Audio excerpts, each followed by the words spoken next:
But for me as a dyslexic, I think that's completely unfair. Can't wait to get the shitty comments on this. From my understanding, my brain works definitely differently. I think it from a neuroplasticity point of view, it's actually only half my brain works.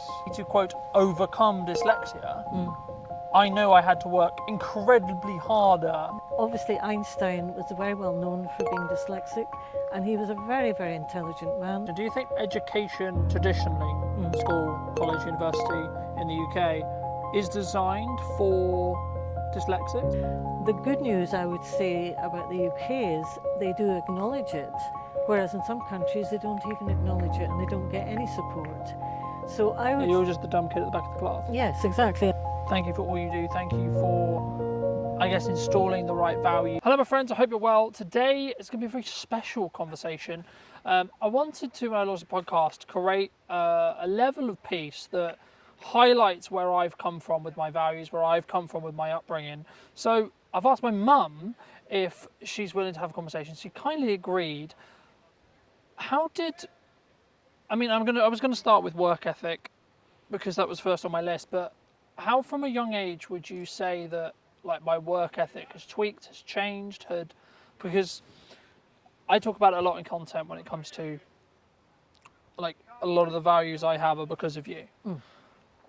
Was that deliberate? Did that come from a place of this is what I wanted to do? Like how did that happen? Probably, I think you would have observed things within me. It wouldn't have been so much I would have been guiding you and saying all of that. And I think I would say, firstly, I chose to take you to schools which weren't exactly near, because they were in theory better schools and better support. And as it turned out, in both cases, this was actually the case. In fact, all three schools were the same, in the sense that each one of them gave you the best possible outcome from your own situation. I think you probably observed the fact that I was doing everything, in that you'd be normally seeing two people doing the job of bringing up a child. I think it's important to say, I don't mean to interrupt you, but I think it's important to say for the audience's context that may not know, my dad wasn't around, and I know it's something that we don't really want to get into because I don't feel it's relevant and I don't feel it's overly important at this stage to necessarily discuss it, and I've got my own journey to go on with that.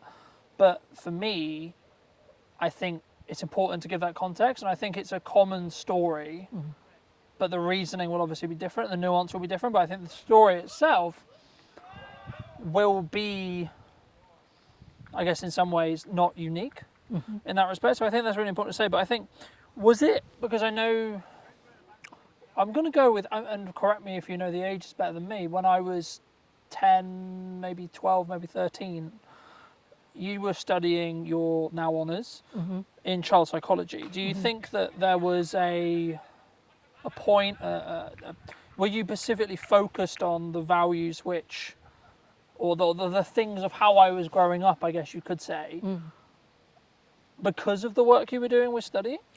And watching me sort of develop at the same time when you were learning the theory?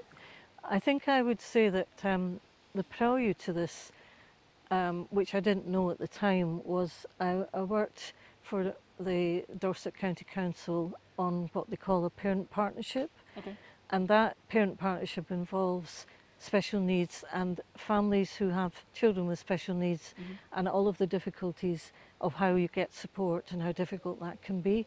So at the time when I was doing that, I hadn't had you by then, and I had no idea that that would actually come into play hugely, along with then going on to qualify in my honours later on, which was very child-linked and child-based. So with your parent partnership work and the whole, I mean, did you know, I mean, let's wind the clock all the way back. I mean, obviously I can't actually remember, did I get like confirmed when did I get confirmed to have dyslexia? Because I've always thought about it as like, I have dyslexia. No, it wasn't right? like But that. there was a point, was there a point? Yes, there was a time, and it was in the school that you went to. St Andrews. In St Andrews, that's Yeah. right. And it was because of the teaching assistant, it's always down to the teaching assistant and the teacher being very observant. And then my background with what I was already being much more aware of because of the job I did. I think the two things together combined for them to be more observant of you, because initially I think when you were at the St Andrews School, they noticed various... You're kidding me. Seriously. And she We'll had a carry on. child as well. I'll have great fun with the outtake reel on this. Right. To give the outtake reel some context, there's cricket being played currently, and bugs are flying around, and there's a dog shouting in the river that you could probably hear on my mum's mic. But there we go. So when was the point where I got, because I remember, because I was very young, right? So I don't remember it fully, but I remember there was a point where you were fighting, or you were coming across, or you were going over and saying, well, like, he does have dyslexia, he needs the bit of paper, or whatever it was, right? I mean, for those who don't know, I mean, how does having dyslexia, like, happen? Well, you see... Like, because obviously you're born with it, but you have to get a piece of paper, or you have to get etc., right? Well, the thing is, when they first realised there was some difficulty, they didn't actually call it dyslexia. Right. They have a way of actually stating that there's some underlying SEN, let's say, issue.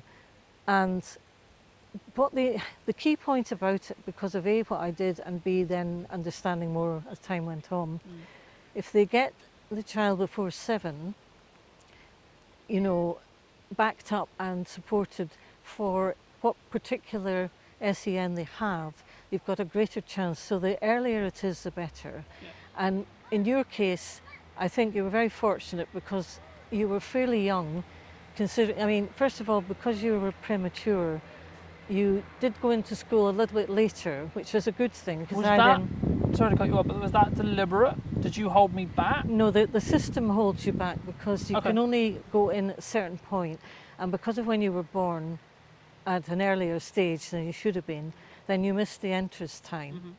So based on that, you had another year where at least you got support in a lower key level and not a school level, which was a very helpful thing. But the key point after that was they did pick it up, I would say, 2.5, 3 years into your early schooling. And that is great because you need to do it earlier on than later, because it can be a disadvantage otherwise the longer you go on. But at that point they didn't actually diagnose it as, or they didn't, the word is diagnose, it's not the right word to say, they didn't actually state it was dyslexia. They just said that there was obviously a level of SEN that would need support. Do you think that, I mean, if you have, I know you've done some research on it, and I know that there's some statistics around it, but from my understanding, there's not as many people who are like, yes, you have dyslexia, yes, you are neurodivergent. Is it something which you think personally there needs to be more, I guess that would come from government funding, or there needs to be more support to see early, catch it early in the educational system as an overarching thing? I mean, obviously, like, government have a lot of responsibility, blah blah blah blah. I don't want to get into the politics too much of it, but like, is that a they've got to catch it, they've got to have the training to be able to catch it thing, do you think? Well, interestingly enough, just to fast forward to what's happening right now in the Labour government, Keir Starmer has an opinion that, which I think is massive, and how it will eventually work I have no idea, that every single teacher should have some knowledge of SEN, which is special educational needs. What I would say, when, you know, the beginning of all this happened, through the knowledge of a parent partnership, and this was at a time when Tony Blair was in power, and he believed in education, and he did give a huge amount of money investment into schooling. You were there at the right time. And what I would say, it's not even about government funding, that is certainly something, but what they've been stated to get the support is you have to be a very vocal, determined, some would say a loud mother or father or parent or guardian of the child to get the support. You have to be on them continually. They do get annoyed, they do get irritated, because it's all down to funding. But surely that's not, because that's unfair on parents that aren't that. like that's unfair on kids that don't have parents like that. I know, but this surely is the system problem. as a whole should be fairer, I guess you could say, more cohesive in the respect to there's training in place to say actually these people are maybe neurodivergent or this person is maybe neurodivergent, etc. And you know, it is a way of how we think, right? It is a way of, like, from my understanding at least, only half my brain works, like in traditional sense. Mm. You've got lens flare. Sick. How bad's the lens flare? We just go with it. There's dogs, there's sun, there's light. Welcome there's to what cricketers. happens doing an outdoor interview where you can't control anything. I think for me, there's, like, I get where you're coming from and I get why that's important as a parent. Mm. But for me as a dyslexic, I think that's completely unfair because I think there should be, in my view, right, can't wait to get the shitty comments on this, there should be a fairness across the board to say, well, this person is neurodivergent, right? There should be neurodivergent training. I know it's saying like, oh, there's too many things, or you know, there's only so many resources, and that's the counter argument, right? There's so many, there's only so much money, so much budget, so much government can do, etc. I get that. Also, it's not my job to fix it, right? But for those who maybe don't know, and you'll know more than me, from my understanding, my brain works definitely differently, but I think it from a neuroplasticity point of view, it's actually only half my brain works. Like, because I think, if I remember correctly, there was this like diagram, I guess you could say, and it was like when a non-dyslexic brain triggers, then two areas of the brain fire, and mine is only one.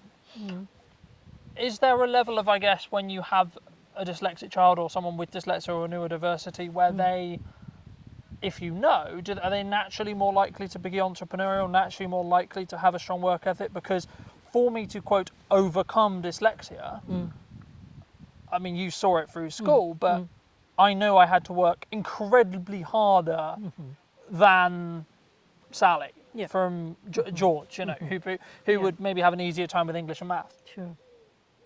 I mean, firstly, I hear what you're saying, but actually there's been a lot of written detail about the dyslexic brain and what they do say, and this is not about compensation and trying to say somebody's got this now because he's got that, is the evidence is also very clear that your brain can work very differently from the average brain, and you see the larger picture.